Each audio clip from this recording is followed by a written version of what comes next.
کعبہ سے لپٹ بھی جائے تو ان کو پھر بھی نہیں چھوڑنا۔ ان میں سے ایک کعب بن زہیر تھا۔ حضور نے خاص طور پہ فرمایا من لقی منکم کعب بن زہیر فلیقتلہ، تم میں سے اگر کوئی کعب بن زہیر کو ملے تو پھر فوراً اسے قتل کر دے۔ چونکہ یہ زمانہ نبوت کے ابتدائی ایام میں جب حضور علیہ السلام کی شانوں میں قصائد کہے جاتے اور عظمتوں کا بیان ہوتا، اور جنگوں کے مواقع پہ جب لشکر آمنے سامنے ہوتے تو یہ ہجوی اشعار پڑا کرتا تھا۔ تو آقا کریم علیہ السلام نے فرمایا کہ اس کو قتل کر دو۔ یہ بھاگ گیا، اس کے بھائی نے اس کو پیغام بھیجا تو کتنی دیر تک حضور علیہ السلام پناہ نہیں ملے گے اور وہ تجھے قتل کر دیں گے، لیکن میں تجھے کہتا ہوں کسی طرح سے خود حضور کی خدمت میں پہنچ اور اپنے گناہ کی معافی مانگ لے تو مجھے امید ہے حضور معاف کر دیں گے۔ رات کا اندھیرا تھا، صبح کا وقت ظاہر ہو رہا تھا، حضور تشریف فرما تھے۔ یہ آ کے پاس بیٹھ گیا، چہرے پہ چادر اوڑی ہوئی، منہ چھپائے ہوئے، اور عرض کرتا ہے حضور اگر کعب بن زہیر کو ڈھونڈ لائیں تو آپ اس کو معاف کر دو گے؟ حضور نے فرمایا کعب تو آ جو گیا ہے، جا میں نے معاف کر دیا۔ تو کعب جو اب حضرت کعب بن چکے ہیں، کہا عرض کی حضور جس زبان سے آپ کی ہجو کہا کرتا تھا کفارہ ادا کرنا چاہتا ہوں، اسی زبان سے آپ کا قصیدہ کہنا چاہتا ہوں۔ حضور نے فرمایا ٹھہر جو، ذرا ممبر بچ جانے دو۔ ممبر بچ گیا، مجمع لگ گیا، حضرت کعب ممبر پہ جلوہ فراز ہوئے اور انہوں نے اپنا وہ مشہور قصیدہ بانت سعاد پڑھا، جس میں انہوں نے کہا اتیت عند رسول اللہ معتذرا والعذر عند رسول اللہ مقبول، لوگوں میں اللہ کے رسول کی خدمت میں معافی مانگنے آیا تھا، مجھے یہاں آ کر پتہ چلا ہے نبی تو ہے ہی بڑا بندہ نواز۔ ان الرسول لنور یستضاء بہ مہند سیف من سیوف الہند مسلول، بغیر کسی شک کے، بغیر کسی شبے کے اللہ کے رسول صلی اللہ علیہ وسلم نور ہیں، اور ایسا نور جس سے پورا زمانہ چمک رہا ہے، ہندوستان کے لوہے کی تنی ہوئی تلوار ہیں۔ تو حضور علیہ السلام نے فرمایا کعب مجھے ہندوستان کے لوہے کی تلوار نہ کہو، مجھے اللہ کی تلوار کہو۔ تو یہ حضور علیہ السلام نے خود اصلاح دی۔ تو جب یہ قصیدہ پڑھ چکے تو آقا کریم نے اپنی چادر اتاری اور حضرت کعب کو عطا فرمائی، ان کو بھی چادر عطا فرمائی۔ حضرت حسان بن ثابت رضی اللہ تعالی عنہ کو حضور نے دعا دی، جب وہ حضور کی شان لکھتے تو آقا کریم نے کہا اللہم ایدہ بروح القدس، اے اللہ جبریل امین سے ان کی مدد فرما۔ اسی طرح 34 لوگ تھے جو باقاعدہ حضور علیہ السلام کی حضور کے زمانے میں نعت خوانی کیا کرتے تھے اور حضور کے قصائد بیان کیا کرتے تھے۔ ویسے تو بہت سارے لوگ تھے، سال صحابی کی لبوں پر تذکرہ ہی حضور کا ہوا کرتا تھا، لیکن یہ خاص طور پہ حضور علیہ السلام کی مدح کیا کرتے تھے، اور حضور علیہ السلام کی مدح و ستائش کا سلسلہ حضور کے بعد بھی جاری ہے اور قیامت تک جاری رہے گا، بلکہ قیامت جب قائم ہوگی اور کائنات میں کسی کا ذکر باقی نہیں رہے گا، لیکن اللہ تعالیٰ جل شانہ اپنے محبوب پہ اس وقت بھی درود بھیج رہا ہوگا۔ اس لیے حضور کے ذکر کو علماء نے کہا کسی دور میں بھی فنا نہیں ہے۔ جب زبانیں جو ہے وہ بند ہو جائیں گی، جب اجسام موت کی آغوش میں چلے جائیں گے اور کائنات میں کوئی شخص نہیں ہوگا، تو اس وقت بھی حضور کے ذکر کا نغمہ موجود رہے گا اور آقا کریم علیہ السلام کا تذکرہ نور اس وقت بھی جاری رہے گا۔ کائنات میں حضور علیہ السلام کے ذکر کی یہ خوشبو کراں تا بکراں پھیلی ہوئی ہے، اور کائنات میں کوئی گوشہ ایسا نہیں ہے جہاں حضور کا ذکر اور حضور علیہ السلام کا نام نہ لیا جا رہا ہو۔ گو کوئی شخص بھی حضور علیہ السلام کی عظمتوں کو بیان کرنے کا حق ادا نہیں کر سکتا۔ یہ جس نے بھی حضور کی مدح میں لب کھولے ہیں، اس نے یہی کہا ہے کہ میں حق ادا نہیں کر سکا، لیکن سعادت مندی تو پا رہا ہوں۔ حضرت حسان بن ثابت رضی اللہ تعالی عنہ فرماتے ہیں ما ان مدحت محمدًا بمقالتی لیکن مدحت مقالتی بے محمدی، لوگوں میں اپنے شعروں سے حضور کی تعریف نہیں کرتا، بلکہ جب اپنے شعروں میں حضور کا نام ذکر کرتا ہوں تو میرے شعروں میں جمال پیدا ہو جاتا ہے، ان میں حسن پیدا ہو جاتا ہے، چونکہ سج جاتے ہیں شعر نام مصطفیٰ صلی اللہ علیہ وآلہ وسلم سے۔ حضرت عمر بن عاص رضی اللہ تعالیٰ عنہ فرماتے ہیں، کہتے ہیں کہ اگر سوال کیا جائے کہ میں حضور علیہ الصلوۃ والسلام کی مدح و ستائش کروں تو کہتے ہیں سچی بات یہ ہے کہ میں اس کی طاقت نہیں رکھتا ہے، اس لیے کہ اللہ تعالیٰ جل شانہ ہی محبوب کی عظمتوں اور محبوب کی شانوں کا جاننے والا ہے۔ اسی کی ظہوری نالے ساڈا کی بیان ہے، او دیاں تے صفتاں دا نات خاں قرآن ہے، صورتاں سپارے رنگ نبی تے جمال دا، لب کے لے آواں کتھوں سونا تیرے نال دا۔ یہاں بڑے بڑے لوگوں نے حضور کے قصیدے لکھے اور آخر میں یہی کہا، لا یمکن الثناء کما کان حقہ، بعد از خدا بزرگ توئی قصہ مختصر، ہم نے اپنے بڑوں سے سنا ہے ایک اللہ ہی ان سے بڑا ہے۔ یہاں بات آ کر کے ختم ہوئی۔ ہم غالب دیکھتے ہیں کہ جب اپنے محبوب کی مد میں زبان کھولتا ہے تو پھر موتی پروتا چلا جاتا ہے، خود اس کو دعویٰ ہے کہ میرے جیسا انداز سخن زمانے میں کوئی نہیں رکھتا، ذکر اس پر ہی وش کا پھر بیاں اپنا تھا، بن گیا رقیب آخر جو راز تھا اپنا تھا۔ اس کو ناز ہے اپنے سخن پہ، اپنی گفتگو پہ، لیکن غالب کو کہا گیا تو نے مہوشوں کے، زہرہ جمالوں کے اور خوبصورت لوگوں کے قصیدے لکھے ہیں تو حضور علیہ السلام کی نعت بھی لکھ۔ تو غالب کہنے لگا کہ غالب ثنائے خواجہ پہ یزداں گزاشتیم، کان ذات پاک مرتبہ دان محمد است۔ کہنے لگا کہ میں بیان کیسے کر سکتا ہوں جب میں جانتا ہی نہیں ہوں، تو اللہ جل شانہ ہی محبوب علیہ السلام کے مرتبے کو جاننے والا ہے اور بیان بھی وہی فرما سکتا ہے۔ حضور کو اللہ تعالیٰ نے جو مرتبہ رفیع عطا فرمایا، جو شان و منزلت عطا فرمائی، حضرت شاہ ولی اللہ محدث دہلوی علیہ رحمہ فرماتے ہیں کہ آپ کے مادح کی آخری حد عجز ہے، یعنی کوئی شخص بھی حضور کی مد و ستائش میں لب کھولتا ہے تو بالآخر عاجز آ جاتا ہے اور کہتا ہے کہ یہ میرے بس کا روگ نہیں ہے۔ حضرت بایزید بستامی کہتے ہیں، میں نے ایک دن روحانی طور پہ پرواز کی اور میں یہ چاہا کہ دیکھوں تو صحیح کہ حضور کی عظمتیں اور حضور کی رفتیں کیا ہیں، ان کا عالم کیسا ہے۔ تو کہتے ہیں میں نے معرفت کے سمندر میں جہاں میری منتہائے پرواز ہو رہی تھی اور آقا کریم علیہ السلام کی عظمتوں کا ابھی آغاز ہو رہا تھا، فائزہ بینی و بینہا الف حجاب من نور، میرے نقطہ انجام اور آقا کریم کی عظمتوں کے نقطہ آغاز کے درمیان 1000 نور کا پردہ تھا، اگر میں ایک قدم بھی آگے بڑھتا تو جل کے راکھ ہو جاتا۔ یہ ولیوں کا امام حضرت بایزید بستامی بیان فرما رہے ہیں، وہ بایزید بستامی جن کو یحییٰ بن معین نے لکھا، حضرت اس شخص کی کیا شان ہے جس نے معرفت کے سمندر سے ایک جرعہ لیا، ایک گھونٹ پیا اور ایسا نشہ چڑھا کہ ابھی تک مستی نہیں اتر رہی۔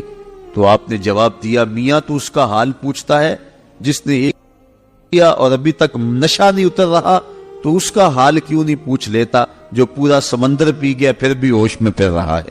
یہ حضرت بایزید بستامی علیہ رحمہ کی ذات ہے، اور وہ فرماتے ہیں جہاں میری منتہائی پرواز تھی اور آقا کریم علیہ السلام کا بھی آغاز تھا، اس کے اور اس کے درمیان 1000 نور کا پردہ آ گیا۔ جس نبی کے نقطہ آغاز تک نہیں پہنچ سکتا، اس نبی کی رفتوں کا اندازہ حضرت ابو الحسن رفاعی ایک بزرگ ہوئے ہیں، وہ کہتے ہیں میں نے ایک دن روحانی طور پہ پرواز کی، حتیٰ سعدت فی الفوقانیات، یہاں تک کہ بہت اونچا چلا گیا۔ جب بہت اونچا چلا گیا تو ایک عرش آیا، دوسرا آیا، تیسرا آیا، 7 لاکھ عرش عبور کر گیا۔ آواز آئی، ابو الحسن رفاعی کدھر آ رہے ہو؟ تو میں نے عرض کی مالک معراج کی رات جس عرش کی چھاتی پہ محبوب کے قدم آئے تھے، میں اس عرش کی تلاش میں نکلا ہوں۔ تو آواز آئی، ارجع لا وصول لک، ابو الحسن رفاعی پلٹ جاؤ، تم کروڑوں سال بھی پرواز کرو لیکن جس عرش کی چھاتی پہ محبوب کے قدم آئے ہیں وہاں تمہارا خیال بھی نہیں پہنچ سکتا۔ جس کے قدم اتنے اونچے ہیں اس کا سر کتنا اونچا ہوگا۔ کوئی حد ہے ان کے عروج کی، بالا غل اولاب کمال ہی۔ جو بلندیاں حضور کو نصیب ہوئی ہیں وہ حضور کا ہی مقسوم ہے۔ تو اللہ تعالیٰ نے وہ رفتیں عطا فرمائی، وہ شانیں عطا فرمائی۔ حضرت امام بوصیری فرماتے ہیں فَإِنَّ فَضْلَ رسول اللہ صلی اللہ علیہ وسلم لیس لہو حد فیعرب عنہ ناطقم بفمی۔ کہتے ہیں کوئی زبان سے کیا بیان کر سکتا ہے، حضور کے فضل و کمال کی تو کوئی آتی ہی نہیں ہے۔ لیکن آپ نے فرمایا دا ما متعتہ النصارى فی نبیہم وحکم بما شئت مدحا فیہ وحتکمی۔ فرماتے ہیں کہ جو نصارہ نے اپنے نبی کے بارے میں کہا کہ وہ ابن اللہ ہیں، اللہ کے بیٹے ہیں، کہا وہ نہ کہنا۔ اس کے علاوہ حضور کے لیے جو مرضی کہہ دے، حضور اس سے بھی اونچے ہیں۔ اتنی شانیں اللہ تعالیٰ جل شانہ نے اپنے محبوب کو عطا فرمائی ہیں۔ ابن حاج نے ایک مقام پہ لکھا ہے کہ حضور علیہ السلام کی عظمتیں تو حضور کی عظمتیں ہیں، مدینہ المنورہ کی عظمتوں کی کوئی حد نہیں ہے۔ حضور کے شہر انور جس کو حضور کے قدموں سے لپٹنے کی سعادت کی وجہ سے یہ مرتبہ نصیب ہوا ہے کہ اس کے کمالات کی حد نہیں ہے، اور جہاں تک حضور علیہ السلام کی شان ہے تو اس کا تو احاطہ ممکن ہی نہیں ہے۔ اللہ اکبر۔ وہ کیا کسی نے کہا کہ کیا یہ کم ہے کہ تو محبوب خدا ہے؟ یہ کتنا بڑی سعادت ہے حضور علیہ السلام کی۔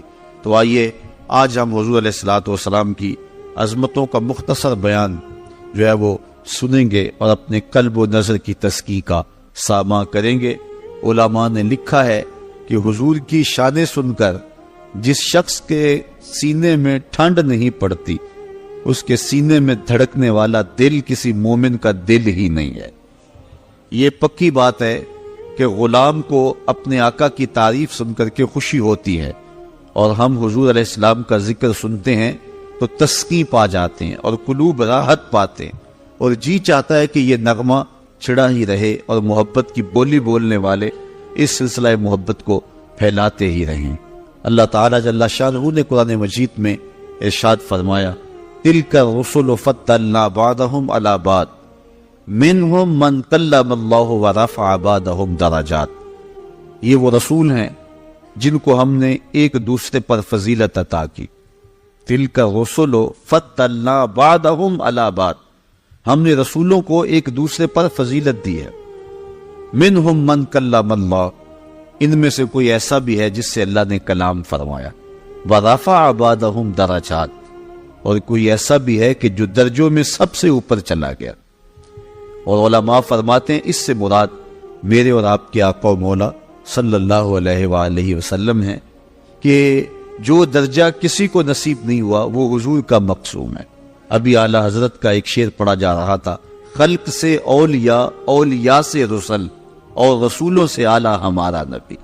تمام کائنات میں مخلوقات میں اولیاء افضل ہیں، اولیاء سے نبی افضل ہیں، نبیوں میں رسول افضل ہیں، اور رسولوں کے اندر امام الانبیاء حضور نبی رحمت کو فضیلت دی گئی ہے۔ تو کہا کوئی تو ایسا ہے جس سے اللہ نے کلام فرمایا، یعنی حضرت موسیٰ علیہ السلام۔ وَرَفَعَ بَعْضَهُمْ دَرَجَاتٍ، اور کوئی ایسا بھی ہے کہ جو درجوں میں سب سے اوپر چلا گیا۔ کوئی فلک تے رہ یار گیا، کوئی جا سدرہ تے ہار گیا، ایک کالیاں زلفاں والا سی جڑا عرش تو بھی لنگ پار گیا۔ تو درجوں میں سب سے اوپر جو شخص گیا ہے اس ذات کا نام، اس شخصیت کا نام محمد رسول اللہ صلی اللہ علیہ وآلہ وسلم ہے۔ اور ہمیں اس بات پہ فخر حاصل ہے کہ ہمارے نبی نبیوں کے امام ہیں۔ یہ سعادت مندیاں ہمیں عطا فرمائی گئی۔ آج ہمیں جو عزتیں دی گئی ہیں یہ حضور کے صدقے سے دی گئی۔ کنتم خیر امت، یہ مجھے اور آپ کو کہا گیا نا۔ ہم سوچیں کہ ہماری اوقات تھی کہ ہمیں یہ کہا جاتا، لیکن اصل شرف مکان کا نہیں ہوتا، شرف مکین کا ہوتا ہے۔ اس لیے حضور کے دم سے ہمیں یہ عزتیں نصیب ہوئی کہ ہم تمام امتوں سے افضل قرار پائے، اور تھوڑا عمل بھی بہت سارا قرار پاتا ہے۔ یہ ماہ صیام لے لیجئے، ایک نفل پڑھو تو ایک فرض کا ثواب ملتا ہے، اور ایک فرض پڑھو 70 فرائض کا ثواب ملتا ہے۔ یہ کتنی کرم نوازیاں ہیں۔ حضور علیہ الصلوۃ والسلام کی امت کو عصر کے وقت پہ رکھا گیا ہے۔ حضور نے خود ارشاد فرمایا ایک بندہ صبح سے لے کے ظہر تک مزدوری کرتا ہے، اس کو ایک کی رات ملتا ہے۔ دوسرا ظہر سے لے کے عصر تک مزدوری کرتا ہے، وقت تھوڑا ہے، اس کو بھی ایک کی رات ملتا ہے۔ اور تیسرا شخص عصر سے لے کر مغرب تک مزدوری کرتا ہے، اس کا وقت دونوں سے تھوڑا ہے لیکن اس کو 2 کی رات ملتے ہیں۔ فرمایا پہلی مثال یہود کی ہے، دوسری مثال نصارہ کی ہے، اور تیسری مثال میری امت کی ہے کہ تھوڑے عمل پر بھی اجر بہت زیادہ رکھا گیا۔ اسی ماہ نور میں آنے والی بابرکت شب جسے لیلۃ القدر کے نام سے یاد کرتے ہیں، اس ایک رات کے بارے میں میرے رب نے کہا ہے کہ 1000 مہینے سے بہتر ہے۔ یہ اتنی عظمتیں دی گئی ہیں اس امت کو، یہ حضور کے صدقے عطا فرمائی گئی۔ تو کہا یہ رسول ہیں، ہم نے ان کو ایک دوسرے کے اوپر فضیلت دی ہے۔ ان میں سے کوئی ایسا بھی ہے کہ جو اللہ سے کلام کرنے کا شرف پاتا ہے، لیکن ایسا بھی ہے جو درجوں اور فضیلتوں میں سب سے آگے چلا گیا۔ حضور نبی رحمت صلی اللہ علیہ وسلم کی عظمتیں، حضور علیہ الصلوۃ والسلام کی رفعتیں، ان کا بیان چند ایک احادیث کی روشنی میں آپ کے سامنے رکھنا چاہوں گا۔ حضرت نبی رحمت صلی اللہ علیہ وسلم نے ارشاد فرمایا ان اللہ اصطفیٰ کنانہ من ولد اسماعیل واصطفیٰ قریش من کنانہ واصطفیٰ من قریش بنی ہاشم واصطفانی من بنی ہاشم۔ اللہ تعالیٰ جل شانہ نے اولاد اسماعیل میں سے کنانہ کو منتخب کیا، اور کنانہ سے قریش کا انتخاب کیا، اور قریش سے بنو ہاشم کا انتخاب کیا، اور بنو ہاشم سے میرا انتخاب کیا۔ یعنی پوری کائنات کے اندر کنانہ افضل، کنانہ میں سے قریش افضل، قریش میں سے بنو ہاشم افضل، اور فرمایا بنو ہاشم میں اللہ نے میرا انتخاب فرمایا۔ یہ وہ قصیدہ ہے جو حضور نے اپنا خود بیان فرمایا ہے۔ چونکہ یہ فریضہ تھا، اس لیے حضور علیہ الصلوۃ والسلام نے امت کو اپنی عظمت کا بیان لوگوں کے سامنے رکھا۔ یہ حضور علیہ السلام کی دنیا پہ عظمت ہے۔ اب دیکھیے حضرت انس سے روایت ہے جس کو امام مسلم نے روایت کیا ہے، من یقرع باب الجنہ، حضور نے ارشاد فرمایا کہ قیامت کے دن نبیوں میں سب سے زیادہ ماننے والے میرے لوگ ہوں گے۔ قیامت کے دن کچھ انبیاء ایسے بھی آئیں گے کہ ان کے ساتھ ایک امتی ہوگا، کچھ لوگ ہوں گے ان کے ساتھ 2 امتی ہوں گے، کچھ لوگ ایسے ہوں گے کہ جن کے ساتھ کوئی بھی نہیں ہوگا، اکیلے آئیں گے۔ لیکن فرمایا کہ میں کثرت امت کی وجہ سے کل قیامت کے دن نبیوں میں فخر کروں گا۔ سب سے زیادہ امت جو ہے وہ فرمایا کہ میری ہو۔ آج بھی آپ دیکھ لیں دنیا کے اوپر اس وقت 6.25 ارب انسان بستے ہیں، 6.25 ارب انسانوں میں سے 1 ارب 40 کروڑ حضور کے غلام ہیں۔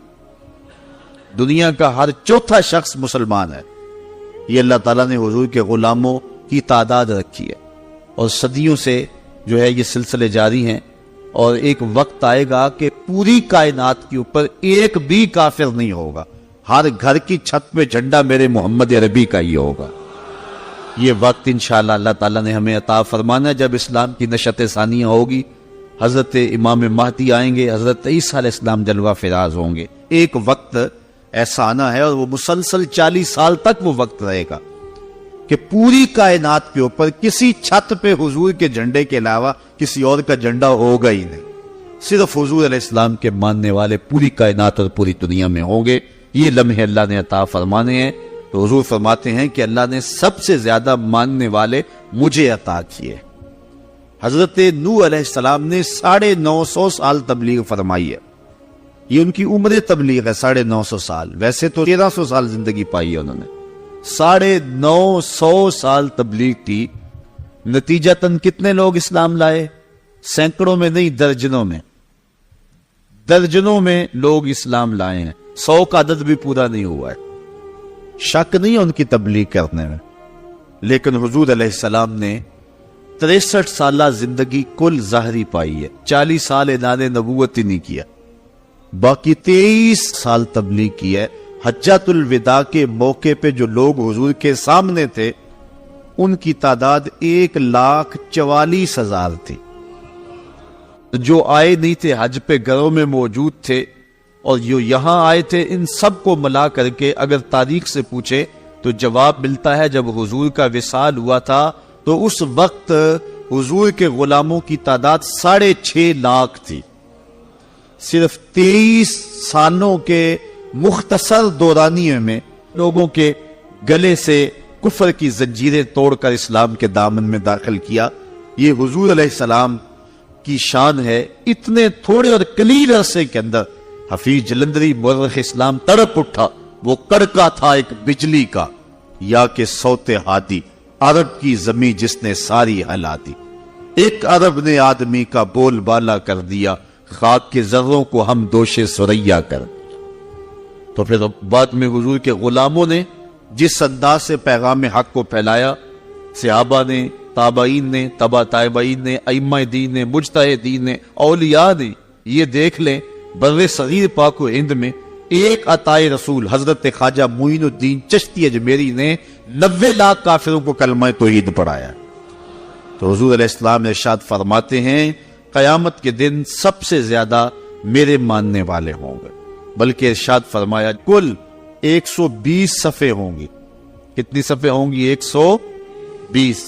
ان میں سے 40 صفحے حضرت آدم علیہ السلام سے لے کر حضرت عیسیٰ تک تمام نبیوں کی امتوں کی ہوں گی، اور 80 صفحے صرف میری امت کی ہوں گی.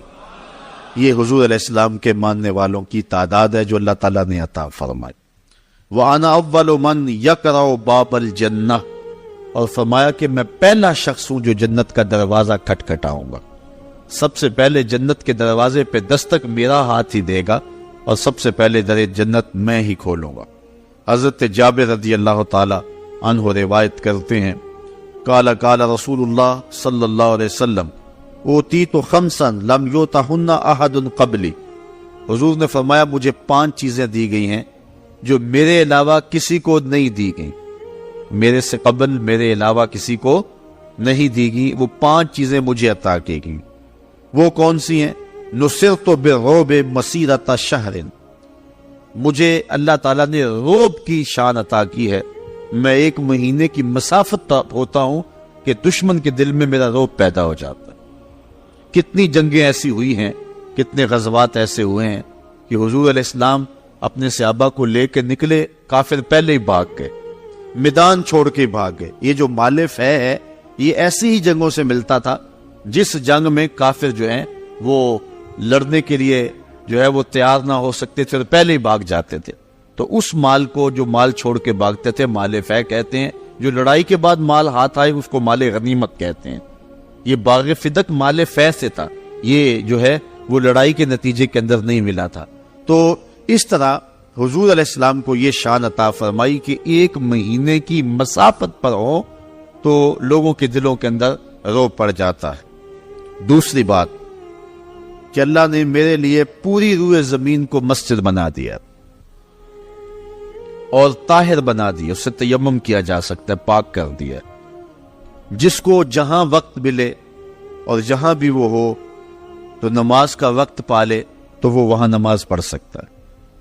اب یہ صرف حضور کی امت کو شان دی گئی ہے، اور یہ حضور کے قدموں کی برکت سے ہوا ہے کہ پوری دھرتی پاک کر دی گئی. ورنہ یہودی کو بھی عبادت کے لیے اپنی عبادت گاہ میں جانا پڑتا ہے، اپنے معبد میں جانا پڑتا ہے. عیسائی کو اپنے گرجا گھر میں جانا پڑتا ہے. آپ دیکھ لیں جتنے بھی ادیان ہیں، جتنے بھی مذاہب ہیں، ان کو عبادت کے لیے معبد میں، اپنی گرجا گاہ میں، اپنے کنیسہ میں اور اپنی عبادت گاہ میں جانا پڑتا ہے. لیکن حضور علیہ السلام کے قدموں کے طفیل پوری کائنات اور دھرتی کو یوں پاک کر دیا گیا. آپ کھیتوں میں کام کر رہے ہیں، نماز کا وقت ہو گیا، وہی مصلی بچھا کے نماز پڑھنے لگ جائیں، پوری دھرتی کو حضور کے قدموں کا صدقہ پاک کر دیا گیا. یہ شان حضور فرمایا مجھے دی گئی ہے اور میرے علاوہ کسی اور کو نہیں دی گئی. تیسری بات وَأُحِلَّتْ لِيَ الْغَنَائِمُ وَلَا تَحِلُّ لِأَحَدٍ قَبْلِي، میرے اوپر مال غنیمت حلال کیا گیا ہے اور میرے علاوہ کسی پر یہ مال حلال نہیں کیا گیا تھا. تو یہ حضور علیہ السلام کا تیسرا خاصہ ہے جو حضور کو عطا کیا گیا. چوتھی چیز وَأُوتِيتُ الشَّفَاعَةَ، اللہ تعالیٰ نے مجھے شفاعت کا حق دے دیا ہے. اب یہاں سنو، تمہیں ٹھنڈ پڑ جائے گی.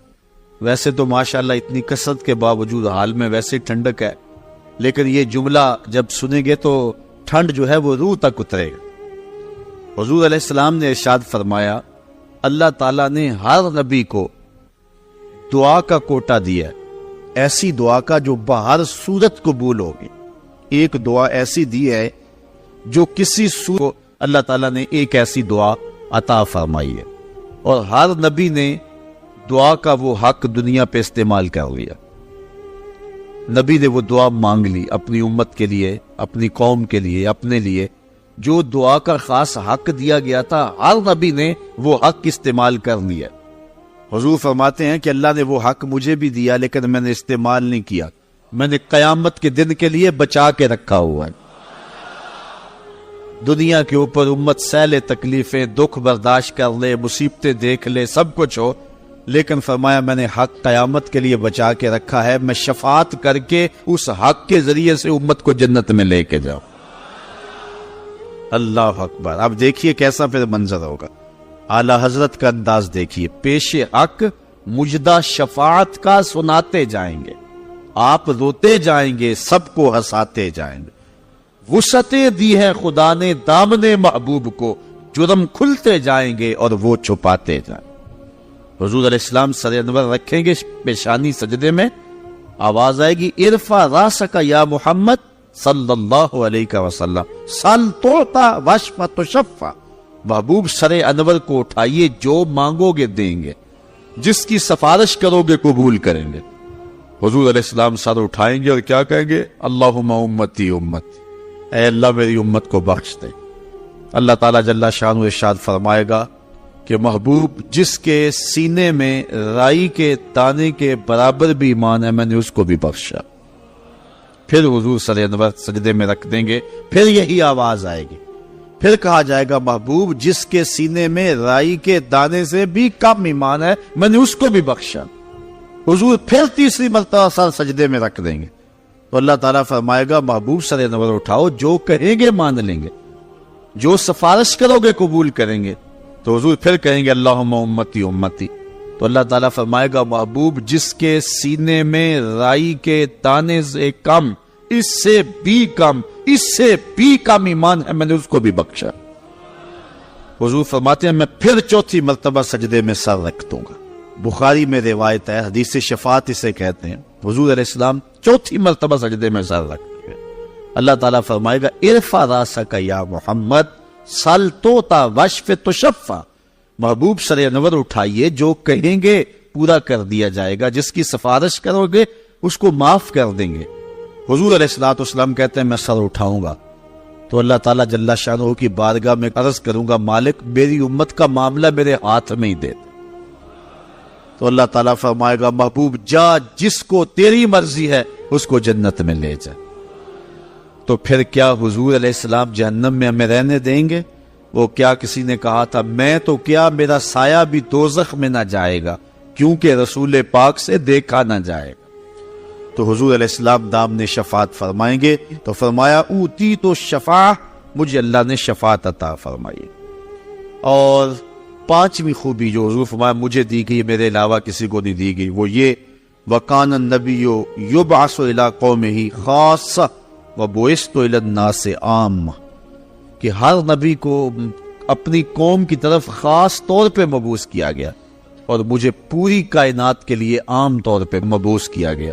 پوری کائنات کے لیے عام طور پہ جو ہے وہ مجھے مبعوث کر دیا گیا، یعنی میں تمام مخلوقات کے لیے رسول بنا کر مبعوث کیا گیا ہوں۔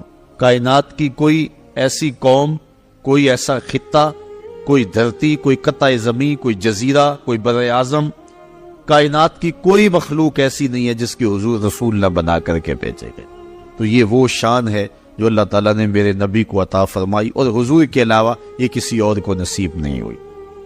چوتھی روایت حضرت ابو سعید رضی اللہ تعالی عنہ سے ہے، قال قال رسول اللہ صلی اللہ علیہ وسلم، کہتے ہیں اللہ کے رسول صلی اللہ علیہ وسلم نے ارشاد فرمایا انا سید ولد آدم یوم القیامہ ولا فخر، میں تمام اولاد آدم کا سردار ہوں، قیامت کے دن تمام اولاد آدم کی سرداری میرے پاس ہوگی، ولا فخر، اور میں اس کے اوپر فخر نہیں کرتا۔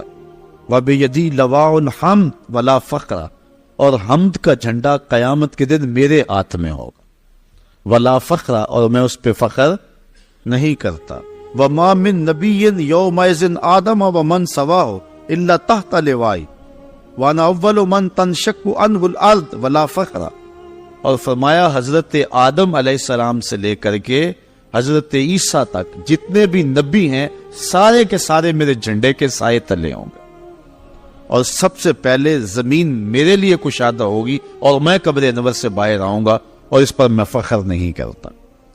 ملا علی قاری نے کہیں بڑی خوبصورت بات لکھی، فرماتے ہیں نبی جھنڈے کے سائے تلے ہوں بات فخر والی ہے، کرتے کیوں نہیں؟ شہنشاہ حسینہ ماہ خوباں جس کے چراغ حسن سے پورا مصر روشن ہوا، وہ جھنڈے کے سائے تلے کھڑا ہو۔